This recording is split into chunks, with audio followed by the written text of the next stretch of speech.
Hey, and welcome to another episode of AT Banter. Nope. What happened? Banter. 3 shows. What is going on? Did you hear that? I clicked away from my window. I couldn't unmute. I see. That's fair. That was such an energetic opening, too. This is the AT Banter podcast, a balanced and entertaining look at assistive technology, accessibility, and its importance in people's lives.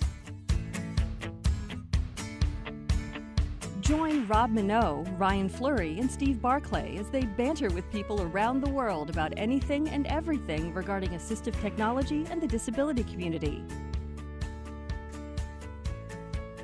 Now, on with the show. Hey, and welcome to another episode of AT Banter. Banter. My name is Rob Minot. Joining me today, Mr. Ryan Fleury. Good day. And Mr. Steve Barclay. Complete with another leaf blower. and the dude running the leaf blower. Say hello, dude. Yeah, it's funny. I've got construction going on in front of my building too, but I've got all my doors closed, and I'm hoping that none of that noise that they're making bleeds through at all. But if they do, hey, big props to the working class blue collar heroes that are currently doing work outside of our respective buildings. Okay, then. Yeah. No thanks to first responders, but thanks to the lawnmowers and the leaf eaters. Well, listen, their work's important too. That's true. Anything new and exciting with you guys? Well, Not my week. anything.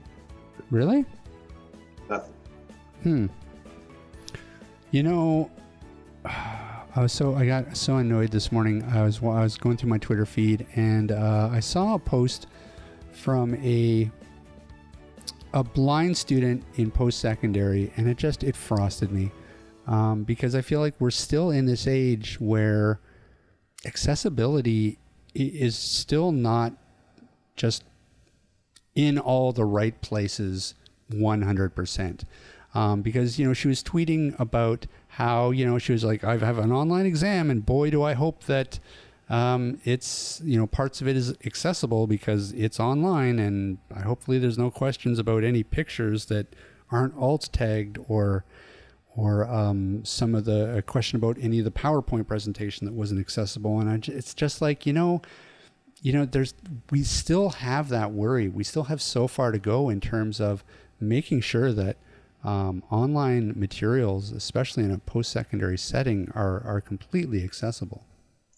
Yeah, there's going to be a lot of work to make sure that happens, but hopefully they're not offering courses that are inaccessible right now, but I bet you there's going to be some.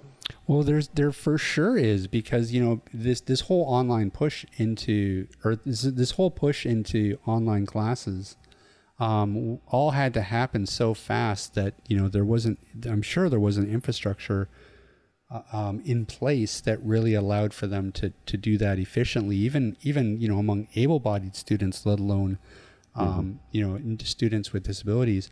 So, but then again, that's your job. You have people who are paying tuition costs. It's your job to make sure that those materials that you're providing are accessible and rock solidly so. So hopefully things will get better in the fall, now that they've had some time to put together some plans, because I'm sure that everything's going to be online in the fall as well. Yeah, I wonder, it's going to be interesting for, teachers of the visually impaired, who would be in a classroom and be working on Braille with a student, or, whatever technology piece with a student, how that's all going to happen this fall. Yeah, I mean, I think that even just a plan for students in general, depending on what you're talking about, if you're talking about elementary and high school, yeah, I mean, I think that's also going to be a real challenge right across the board. In terms of just how are you going to have a curriculum that's completely online. You know, a lot of the curriculum that sort of played out over the rest of the year, since, you know, whenever they took schools offline, which was in February or March or whatever it was, you know, it was a little bit of a Band-Aid. A lot of the curriculum was just give them something to do, and just, you know, sort of finish off the year. But they're going to have to take a very different approach if everything remains to be online in September, because they're going to have to figure out a way to make that curriculum work. Well, you think about the STEM, you know, you think about not even STEM, but you think about, like you say, the high school students, you know, in biology, chemistry, you know, those type of courses. How do you deliver stuff like that online? Yeah. Yeah, exactly. Right across the board, let alone, and then you also have to make it accessible. And you have to, you know, have those special needs services that are in place somehow be able to work in an online environment as well. So they definitely have some challenge ahead of them. Hopefully somebody is sitting in a room somewhere trying to figure all this stuff out. And I'm just glad it's not us. Yeah. Because they'd be screwed. Because we would just be eating Subway sandwiches and Snickers bars. Whopper poutine combos. There you go. Whopper poutine. Oh my gosh, I miss a Whopper poutine combo. Oh, man. Yeah. That might be skip the dishes tonight. It was actually, for the first time a couple weeks ago, I went back and I had a sausage and egg McMuffin and hash brown from McDonald's for the first time since this whole situation started. So 4 months or whatever it was. Right. I was like, oh, this is so good. I know. I did the same. I remember my first McDonald's meal after all this started, and it had been months. Yeah. And I had I remember exactly what I had. It was like, a sausage McGriddle. It was so good. Yeah, because we're not eating out. You know, we're not even doing takeout. So. Mm-hmm. Yep. It was a treat. Hey, Ryan. Rob. What be we doing today? Today we are speaking with Nate Toevs, who is the marketing manager from the Neil Squire Society. Oh, very cool. Yeah. This is actually Steve's suggestion. We get somebody on to talk about their computer comfort programs, their distance computer program, their federally funded assistive technology program. Yeah, they have a lot of programs. They do. I wish I could claim credit, but it was actually Derek from their Kelowna office that came up with the idea, and I thought, well, hell yeah. Oh, right. Steve, see, you were going to get mad cred for contributing to the podcast, and you blew it, dude. Oh, yeah, but then you'd have Derek listening to it up in Kelowna going, the son of a bitch didn't credit me. He took all my glory. Well, mad props to Derek, then. Indeed. Absolutely. Anything going on? Anything? I don't know. I've been out of the loop for a week, so. Yeah, it's interesting. You know, last week was the American Council of the Blind Conference, which happens every summer. And, you know, I really didn't see much news come out of that conference. And maybe it's because it wasn't necessarily in person or as big as it is in regular, normal years. And this week is the National Federation of the Blind Conference. So it starts today and ends on Saturday. Oh, wow. Day being July 7th, I think. No, today's the 14th. Sorry. The day we're recording is July 14th. So it goes until Saturday. And so, yeah, I'm looking forward to see if any news comes out of this one, because I think this is really the last big tech conference for blindness anyway. This year, you know, CSUN was earlier in March. And that was pretty subdued as well. We didn't really see much in the way of announcements out of that either. Yeah, I don't think so. Not that I recall. Yeah, I mean, it's going to be a slow year. I mean, that's just going to be the nature of the beast. But yeah, we'll have to keep an eye on that. Maybe we'll have some stuff to talk about next week. Have you heard anything, Steve? Seen anything? No, not a thing. Well, what's new at Canadian Assistive Technology? Oh, gosh, what's new? We got a new Braille display coming from Humanware shortly. Like a new one? Yeah, new version of the Brilliant. Oh, wow. We've got in August, the Orbit 40 should start shipping. We've got a couple of those on order. I just got news that they're going to ship me my very first Orbit Writer, the keyboard. Mm-hmm. That should be coming up next week, so we'll be able to play with that. What else is going on? Just that's a lot of day to day. There's a lot of new Braille devices coming down the line. Yeah, there seems to be, the Focus 5th generation just came out a little while ago. The Q Braille just came out a little while ago. Everybody seems to be refreshing their Braille lines right now. Yeah, that's what it seems to be happening. It's funny how they all seem to happen at once. Yeah, one of them gets a leg up and the rest of them scramble. Right. Have you guys had a chance to get a hold of a Braille Writer 40? No. Have you played with it yet? The Orbit 40? Or sorry, no. the Orbit 40. No, not yet. That'll be real interesting to get your hands on. Yeah, it got delayed because of how COVID went awry in India. Oh, yeah, right. Of course, they manufacture in India, and everything got completely shut down. Yeah. Yes. Actually, still waiting on an updated NVDA add-on to work with the Braille Me.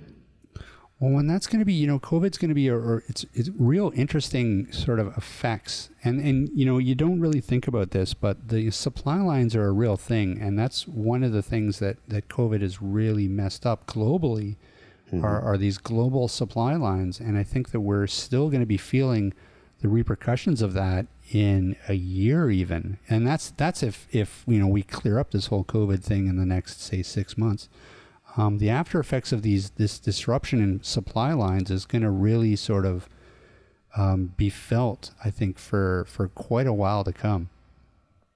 Well, it's interesting. And, it's not even the AT industry. My wife has ordered from Amazon that we literally waited since May and finally canceled the orders because they hadn't come yet. Yeah.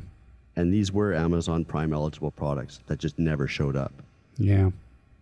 I've never had the issues with Amazon that I've had since this. Oh, shipping is just dismal right now. Yeah. Well, what's interesting, though? Canada Post is quick as hell. I don't know why, but UPS is slower than hell. Canada Post is just snappy. Wow. Well, that's interesting because things I've read, Canada Post says they are so backlogged, like their warehouses are just full of stuff that they just can't keep up. Wow. Well, they seem to be doing a better job of it than UPS for sure. Oh, good.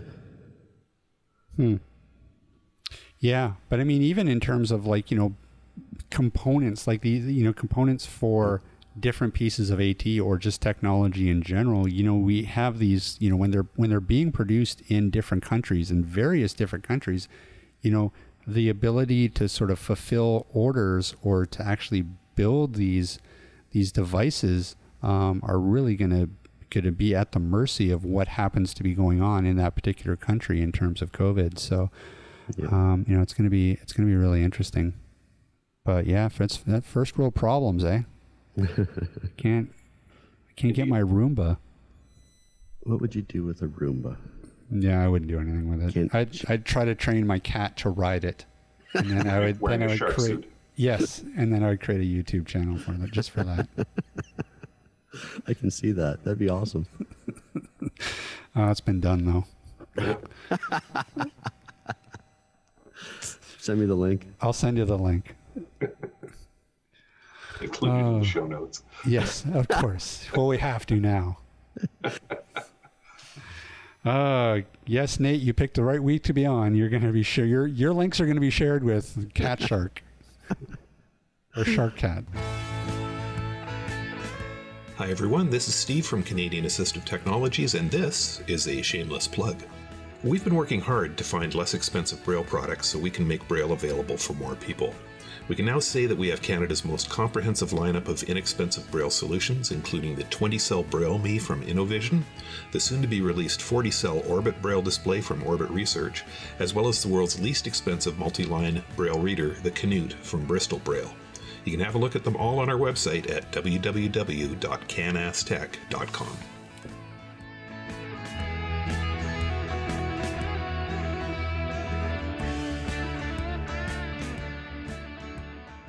Joining us now is Nate Tobes from the Neil Squire Society. All right. Well, hey, listen, thanks for joining us today. Wow, I don't even know where to start. Why don't we start out with anyone who's not familiar with Neil Squire? Just give us a little bit of a quick overview of what the organization is and what it does. Okay, thanks, Rob. Appreciate that. So the Neil Squire Foundation started in 1984. Neil was a real guy. Neil had a car accident in 1980 and suffered a totally severe spinal cord injury. And long story short, his cousin Bill Cameron was an engineer, and Bill started working on, because Neil's spinal cord injury was so high, C1 brainstem level, he quickly lost his ability to speak. No hit, no brain injury the day of the accident. So he was literally trapped in his body, couldn't really communicate with caregivers or loved ones. So they started working on the first ever sip and puff device that was looped through a Morse code dot dash decoder through an Apple IIe interface. And he could sip and puff the letters using Morse code to turn into words that could turn into sentences to communicate. And it was an assistive technology that his cousin Bill Cameron built to assist them. Again, long story short, unfortunately, we lost Neil in 1984. That group of people that was working with him created the Neil Squire Foundation. Today, 36 years later, we're the Neil Squire Society. We work predominantly with people with disabilities, mostly on the physical side, although that's changing all the time with the advent of technology. And we work in a few special areas. One is computer training. We help people with a disability learn about computer programs and computer software, tablets, learning how to use the iPhone and the iPad, Android phone and pads, to assist in either helping them have a better quality life or whether as an employment focus down the line. We run federally funded employment programs. If you go to our website, neilsquire.ca, we have offices in British Columbia, Saskatchewan, Ontario, New Brunswick, and Nova Scotia. We also have across Canada AT Help Desk, where we help a variety of organizations and people with disabilities operate their technical devices that helps them, again, have a better quality of life, or whether it's an employment focus. And then Assistive Technology is truly our superpower. That's what we do each and every day, and that's the program that I focus on promoting throughout the province, now branded under the WorkBC brand, and it's called WorkBC Assistive Technology Services. The society has been around for 30 years, and in that 30 years, especially in the field of assistive technology itself, things have changed so much. What's the most recent, real big change that has come down the line in terms of technology that you guys have really found that you've really had to address? Oh man, talk about a loaded question. I don't know if I have a great answer for that, but here's what you made me think of right away was 3D printing. Another one of our social enterprises that have stemmed from the Neil Squire Society is the Makers Making Change organization, where tinkerers and makers and technicians all around the world now have created these maker groups in communities literally everywhere, where they're either solving little problems for somebody with a disability or big problems for a business trying to overcome a challenge. But the idea of this open source technology that people are willing to share, nobody's trying to monetize it, and it's a real group effort to help people minimize and overcome barriers, whether it's just day-to-day stuff or whether it's at their place of work or what have you. I think that's been one of the biggest changes. The other obvious answer to that question is the tech side. How the phone people like Apple and the Android manufacturers, the Google people, always trying to make more and more of their products accessible to help more and more people interact and use those platforms in a variety of ways. That's actually really interesting. The Makers Making Change, because I think that historically, we've seen a lot of assistive technology that has grown out of these homegrown solutions. One that comes to mind right away is the Microsoft Xbox adaptive controller. We've been hearing for years how people were sort of taking console controllers or computer controllers and adapting them themselves in their like garage.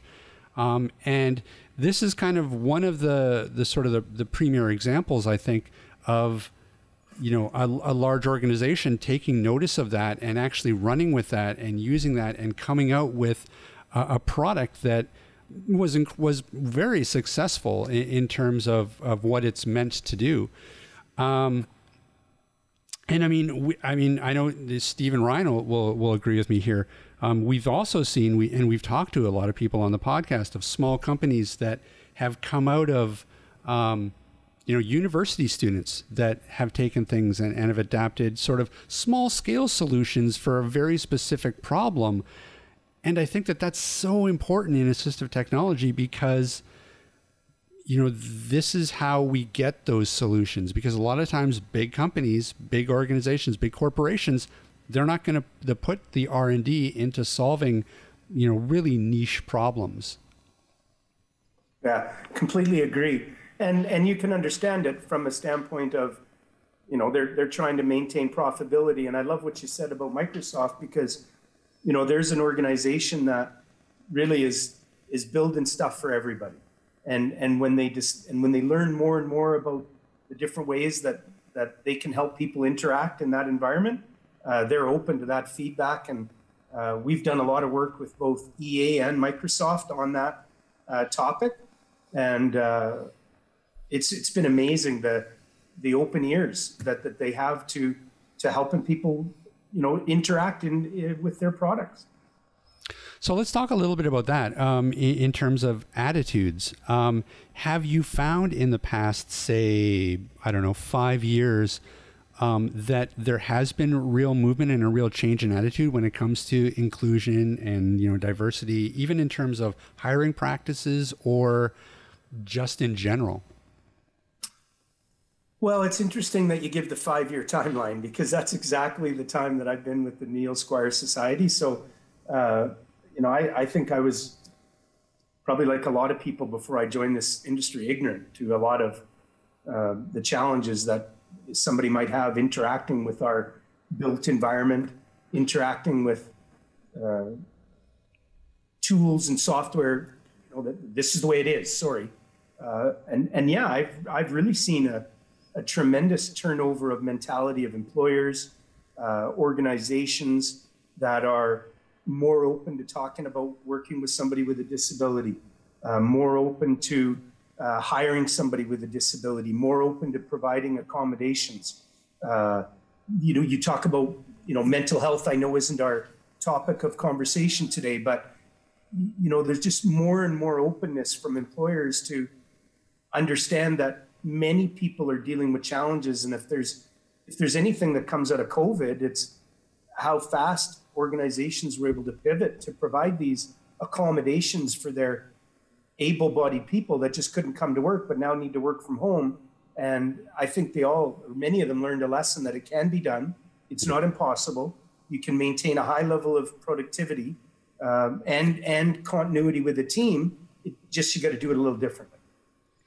Yeah, and that's interesting. I mean, we've been kind of saying that on the show since COVID, really sort of took hold and everybody had to start working from home, was that maybe a silver lining to all of this is that a lot of companies, now that they've built in this online infrastructure for people to work from home, that idea of hiring somebody, say, with a disability that may need at least a portion of the time to be working from home, that's not as scary of a thought to companies now as it used to be. Yeah, agreed, 100%. You take somebody like Ryan, who, if he had to, go from X to downtown Y, how many hours that could take, using public transit, and yet he could be completely productive from his home office. A perfect example. So in that sense, it almost makes it, especially when you're talking about it sounds like the core of your services in terms of training is all centered around computers, tablets, and smart devices. That seems to tie in perfectly to this. How have your services sort of had to pivot during all of this COVID stuff? Yeah, great question, Rob. And one of the advantages that we've had, and again, not to suggest that this hasn't been a disruption to our business, but Neil Squire has been delivering services virtually since 2002 in a variety of our programs. We've learned how to provide most assessments using technology. We've been delivering computer training through our distance computer comfort program, whether somebody's across the city or across the country. We've been delivering those programs virtually for almost 2 decades. So yes, COVID has certainly interrupted our ability to do a lot of face-to-face stuff, and that's changing, daily, where we're starting to see more and more clients in our office environment. But it was a bit of a challenge at first, but the team is resilient and creative, and we were able to deliver a lot of those services, meaning the assessments in our WorkBC Assistive Technology Services program. That's a big part of the process, is assessing the individual's barriers and how it impacts their different duties at work. So while there was a bit of a hiccup, we're ticking right along right now. So let's talk about the distance computer comfort program. I think that's what you called it. Yep. So what is that program? Who runs that program? So the great question, Ryan. So there's 2 programs that are pretty well identical: computer comfort and distance computer comfort. The only real difference is computer comfort. You can come into our office physically in Burnaby and get trained. That program is on hold, obviously, due to COVID.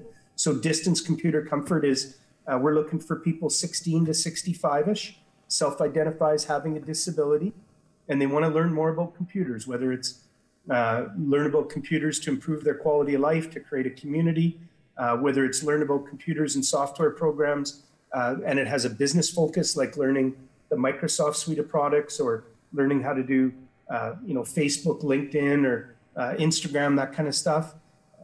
Over the last few years, that phones and tablets have really integrated into our lives on a regular basis, and many people don't even own a computer anymore. We've started to train people on how to get the most out of their Apple phone or their iPhone or their iPad, and the same with the Google or the Android suite of products, where we've developed a training program for those phones and tablets. And again, the same sort of idea, just teaching people how to get the most out of the accessibility features that are built in to those devices, and how to navigate the different programs and apps that can help somebody use those to the fullest of their ability. So what kind of training or qualifications would somebody need to provide training on such a broad array of products and apps? Yeah, great. That's a great question. So Gordon and Manesh at our office runs the in-house computer comfort program, and then Gordon coordinates the distance computer comfort. And really what they do is it's managed with a paid staff and a volunteer group of volunteers.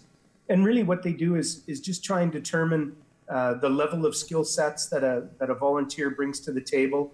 Obviously we follow up and determine that those qualifications are accurate. And then Gordon or Manesh will spend some time with that individual just to make sure that they have the skill sets available.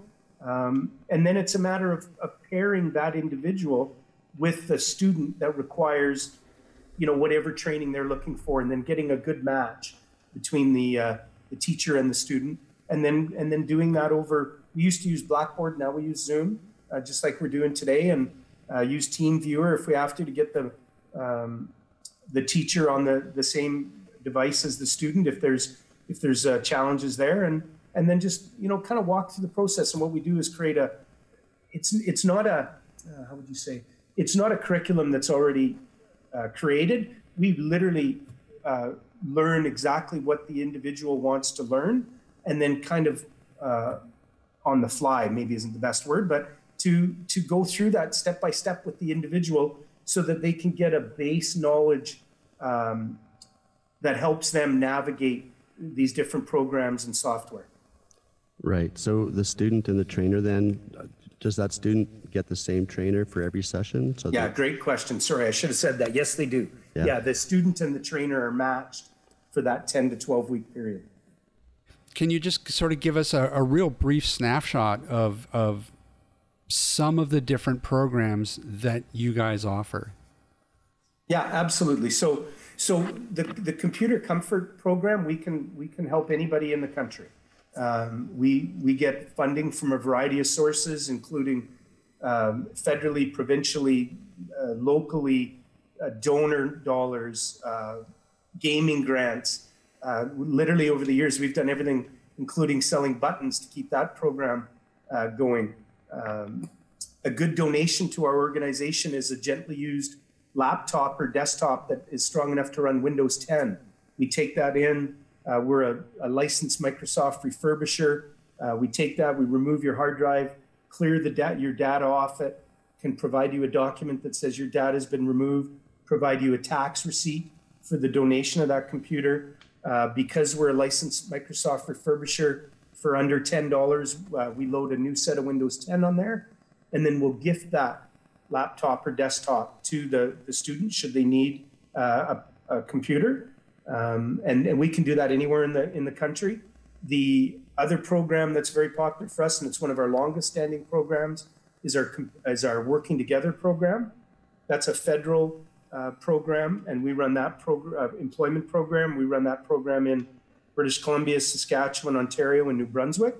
And the idea of that program is to pair up employers with people that just happen to have a disability, and they're looking for a quality employment opportunity. If the individual requires an assistive technology, we'll supply that as part of the process with that individual when we understand the duties that they're going to be doing in their new employ. The employer often can benefit from subsidies through these federally funded programs to assist in the wages in that first 4, 8 to 12 weeks of employment. All that's done on a case-by-case basis. And then the program I promote throughout the province is, as we discussed earlier in the call, it's gone through many iterations of names, but it's an assistive technology program, and it's meant to assist people that are in the workforce, employed full or part-time or self-employed. It's called the WorkBC Assistive Technology Services Program. And we're looking for people that have a barrier to their employment-related activities. The focus is certainly smaller business and self-employed people. As you guys probably know, if you're working for a large employer, the employer does have a duty to accommodate the needs of their employee. But there's certain gaps there, certainly to and from work. Employers aren't obligated to help with that.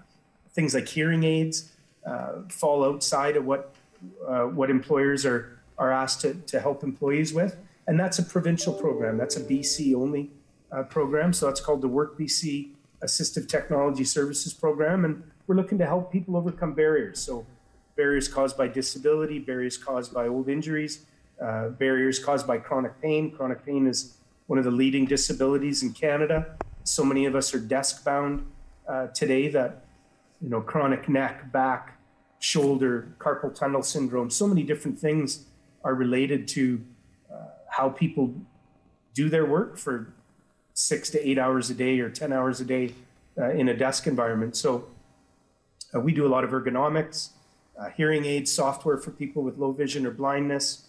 You name it. The best example is the Job Accommodation Network. That's the JAN network in the United States has a list of all the different assistive technologies, and those are the kind of things that we help people help them overcome their barriers at work. And if they're not employed, if it's somebody who's not in the workforce and has a disability or barrier and they need help, we do that through the WorkBC offices in the province. There's 102 WorkBC offices in the province that if you're case managed by one of those offices and you have a barrier to even the job search aspect or some training that a WorkBC center might put you through, maybe they're giving you first aid training or food safe training, and your disability impacts your ability even to participate in that aspect of your WorkBC training program, that's a point where we can step in, get the individual an assessment, have a better understanding of their disability or barrier to these programs, and then recommend and facilitate the acquisition and then provide that assistive technology to those individuals. So people that aren't in the workforce go through the WorkBC offices in the province. People that are already in the workforce, employed full or part-time or self-employed, can apply directly online through a web link through the workbc.ca website. The Assistive Technology program, is that a time-based program or is it renewed every year? Good question. So currently, for the first time ever in the province of British Columbia, they actually created a 5-year program. So this program started in April of 2019. It's going to run till the end of March 2024 minimum. There's two 2-year options on the table that could take us to as long as 2028. Wow. Most of these programs used to always be 3-year programs. They take a half a year to wind up. They wind down a half year before they're over. So they end up being 2-year programs or less. So this is really good in that way, that there's a defined at least 5 years. So we have about 4 more years left for sure. Do you know if there are any plans to roll out similar programs across the country? Well, no, I don't know, Ryan, because this is a provincial program. So you'd think that this would be a no-brainer for other provinces to follow, especially since we've, as you gentlemen know, that we have a long history in BC with providing assistive technology to people in the workforce. But you know, when I've spoken to other people in other provinces, like I'm in an HR mastermind group through my BNI group, and when I talk about these programs with these HR people in Quebec, Ontario, and Alberta, there's no such program like that they're aware of. You know, it's such an interesting topic too, because as you were talking, I was just thinking that about this idea of how you define assistive technology and what you lump in there. And, you know, the fact that any one of us is on any given day, we you know, could fall into a category where we would need, quote, assistive technology, because especially if you throw things like ergonomics in there. This idea of mainstreamed assistive technology that people don't even look at as assistive technology, but it essentially is. You know, it's ergonomic things to help with chairs, to help with chronic, like you said, back or neck problems that isn't necessarily societally considered a disability, but it could fall into that category if the category is spread wide enough. And it just makes me think of, like, you know, if as a society we did have like a really wide definition for what assistive technology is, maybe that would bleed into the mainstream a lot more, and we wouldn't have all these, you know, this idea that assistive technology is an add-on. Right. So, and that kind of leads me to my next question, because you guys are really on the ground doing all the training in terms of job-related training for people with disabilities. And what I'm curious about is having that more and more accessibility built into mainstream products, like say Windows, for example, and some of the built, you know, Narrator as a built-in screen reader, or, you know, a lot of the Apple products that have very good accessibility built right in. Are you guys finding that there's a noticeable drop-off in assistive technology that is an add-on, and that more and more you're just able to sort of use built-in tools and train people on that?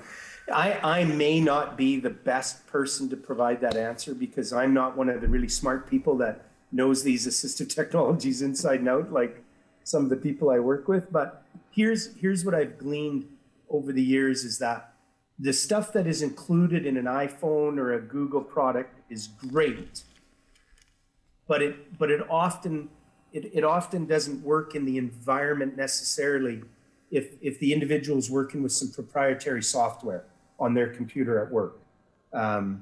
They'll need a special, they'll need something that's designed to work with that software, designed to work with this environment. Having said that, these products with built-in accessibility are getting better and better every year due to the feedback that they're provided by the people that use them, the people with disabilities.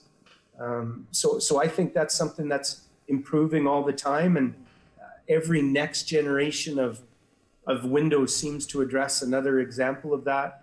Every next download of the new iPhone operating system that you get has a little more user-friendly features for somebody that might have a disability. The challenge, I think, is everybody's a little different, and everybody's job is a little different. And there's so many thousands of different types of software that are having to work and integrate with that, and that it creates new challenges every time a new person is doing a new task with a new piece of software or with an app or a website.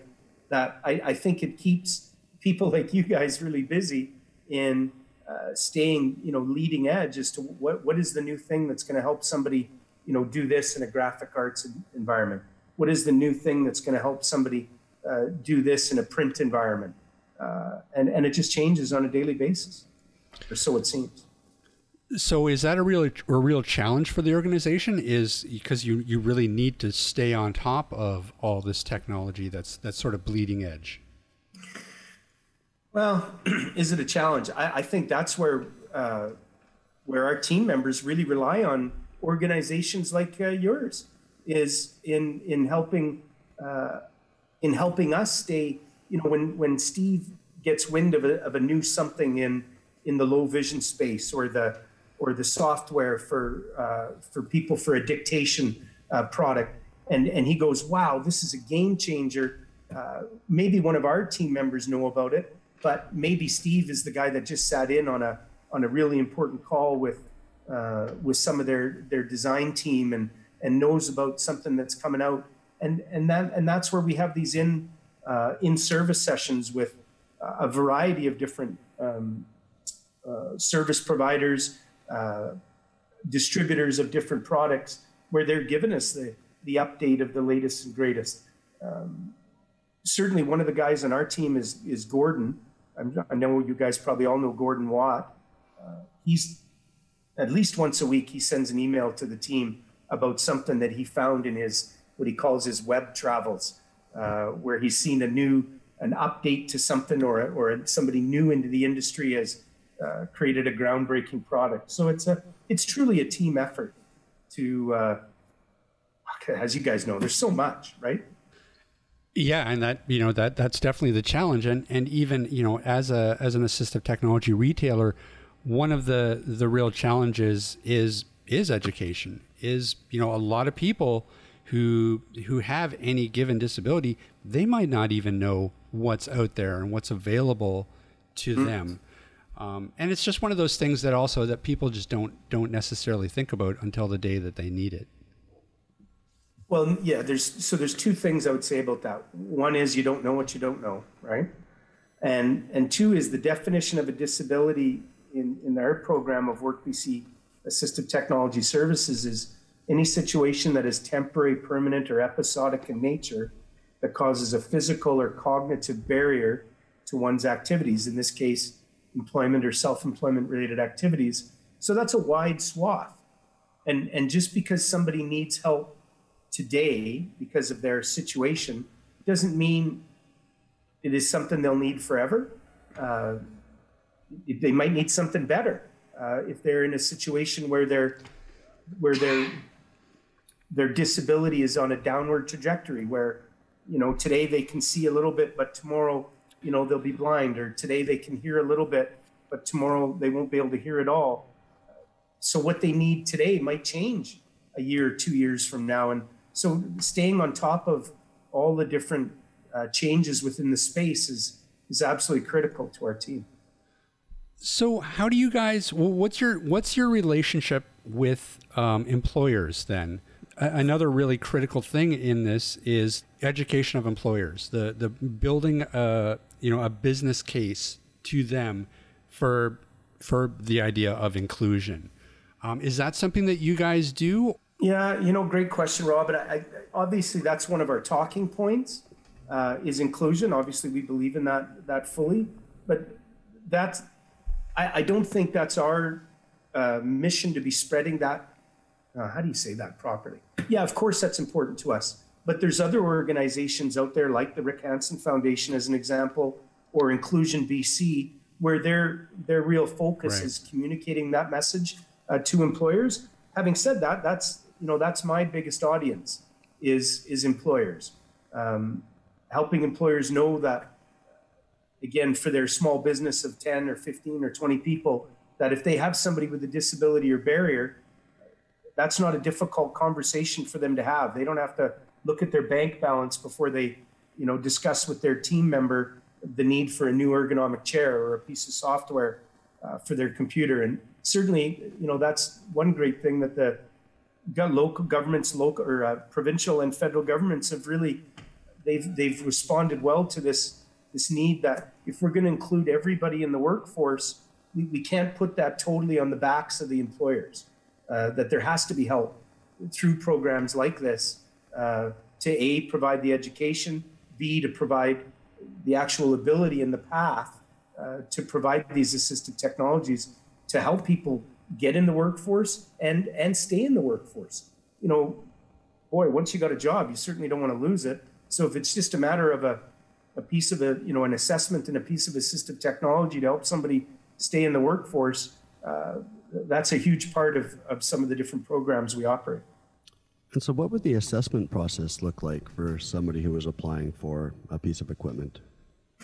Yeah, great question. They go through a process, pretty simple process online, and they're approved into the program. So if it's we're doing an assistive technology assessment, it's really, it's a bunch of conversation to start with of fully understanding their disability or their barrier, and then fully understanding their tasks, getting an understanding of their current environment that they're working in, and then taking that information and we're working with occupational therapists on our team that have a wealth of experience in doing these assessments, both in person and using distance technology, and then coming up with a variety of solutions. So, again, we learn about their barrier, we learn about their tasks, we learn about their current environment and the tools that they have to their disposal. And then from that, we're able to create a solution that goes past what they currently have. So it's the assessment piece is usually about an hour in the lab or over Zoom.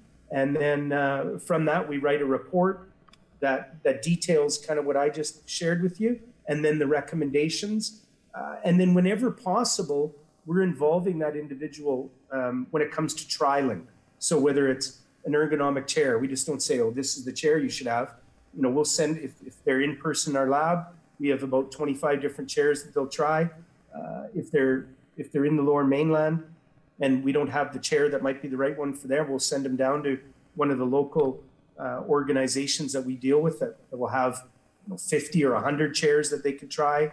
Same thing if it's a keyboard or a mouse. We're involving them in the process. If there's options, we want them to be involved in selecting the option that fits them the best. A good example of that is the keyboard. So let's say we do an assessment with somebody and we discover that there's this range of keyboards would be the one that we'd feel comfortable recommending to them. We'll get them to try 3 or 4 of those type of keyboards and then get them to select the one that they like the best. And then what we found is that our uptake of the recommendations we make is much higher because the individual with the barrier has been involved in the process of picking that solution for them. It's not always that easy with software where there might be only 1 or 2 options for the individual, but if it's a hardware type solution and we can provide options, we found that's been a great part of the process. from my standpoint, my big focus is the WorkBC Assistive Technology Services Program. 5 million British Columbians, one Nate. So the biggest challenge is getting that out. So we do run a webinar since COVID started. We run a webinar that's 12:30 every Wednesday. It goes for about 30 minutes, and we run that on Zoom. And through that 30 minutes, we go through in quite a bit of detail how we got started as an organization, why the program's in place. There's a lot of people with disabilities in the workforce in British Columbia. What it is that we can provide in the way of solutions, and then lastly, how to apply. The one big thing, fellas, is hearing aids. Hearing aids are expensive, man. Mm-hmm. $1,500 to $5,000 a year. The medical service plan in BC doesn't provide any coverage for that. Even if you've got a strong benefit program at work, and even if you have a spouse that has a good benefit program, you're likely only getting $250 to $500 an year, and well, that barely gets you half a hearing aid. Never mind two that you need. So that's been a real big part of the program. For people with blindness or low vision, there's a lot of different tools that we can bring to the table there that go over and above what accessibility features you get on your in your desktop or in your cell phone or tablet. So there's so many different ways, and the key thing is, like any program, getting the word out. We're hit with so many messages on a daily basis. Unless this problem is right in front of you, it's difficult, I think, for people to keep track of all the different, programs that are out there, unless it's something that they immediately need. And then how do they find it? So, and just out of curiosity, since the Accessible Canada Act came into play, has that really had an impact on you guys? So I'm not sure. I'd like to think that what it has done is waken a few people in from an employer standpoint to go, right. Okay, now it's not just talk. It's we really need to have these policies in place that make sure that we're giving every opportunity for somebody with a disability to participate in our environment, so that it's right. Their environment. Right. Well, I think we're seeing that mentality change. We who are disabled or may have some impairment are functioning members of society who have something to offer, whether it's dollars to spend on your product or, advice to share. We have something to offer, and I think people are waking up to that fact that there's a whole demographic out there that's been ignored for far too long. Oh, completely agree. And diversity is nothing without inclusion, right? We can be diverse, but inclusive is equally as important. So it's one. I don't think you can have a conversation about one without having a conversation about the other. And if there's any good news out of all that is that those conversations are being held in tandem, and hopefully we're starting to see the fruit of that labor. I know before COVID, employment numbers were getting better for everybody. But one of the slides in my presentation is that if you're somebody with a disability, you're 50% more likely not to have the same employment opportunity. That's crazy. That's something we have to change, and hopefully we're on our way to doing so. Well, listen, Nate, thanks so much for taking some time out and talking with us. We're happy to help get the word out about you guys, and hopefully, some of our listeners will head on over. Well, we certainly appreciate the opportunity. As a nonprofit and registered charity that's been in Canada for 36 years, we're doing everything we can to make our country inclusive. We believe in people with disabilities. We've seen, we're run by people with disabilities. Our executive director, Dr. Birch, was in a car accident when he was a young man. He's a quadriplegic. Our second in command, Greg Pick, is a paraplegic from a car accident as a young man. The guy that runs our clone office, Derek, is blind.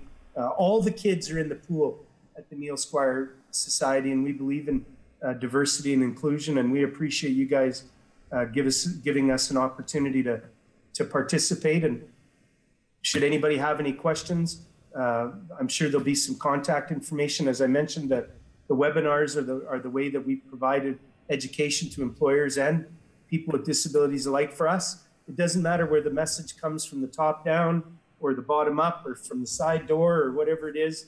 We just don't want to see anybody get left behind. Thanks, gentlemen. Really appreciate the opportunity today. All right. Thanks, Nate. Yeah, thanks for coming on board, Nate. Yeah, you betcha. Good to see you guys. Okay. Take care. So, yay for Neil Squire. Yeah. Yes. The good work they're doing. I might have to go online and apply for a Braille display or something. You don't need a Braille display. Well, when ours are out alone, it'd sure be really nice to have something here to I see. produce people's issues. No, I think having the Braille me and the Q Braille is what I needed, and I don't think there's anything else I need right now. Okay. You know what you do need? I need someone to deliver me lunch. That too. Yeah, I'm getting hungry too. Okay, well then I think what you need to tell me, hey Ryan, Rob, where can people find us?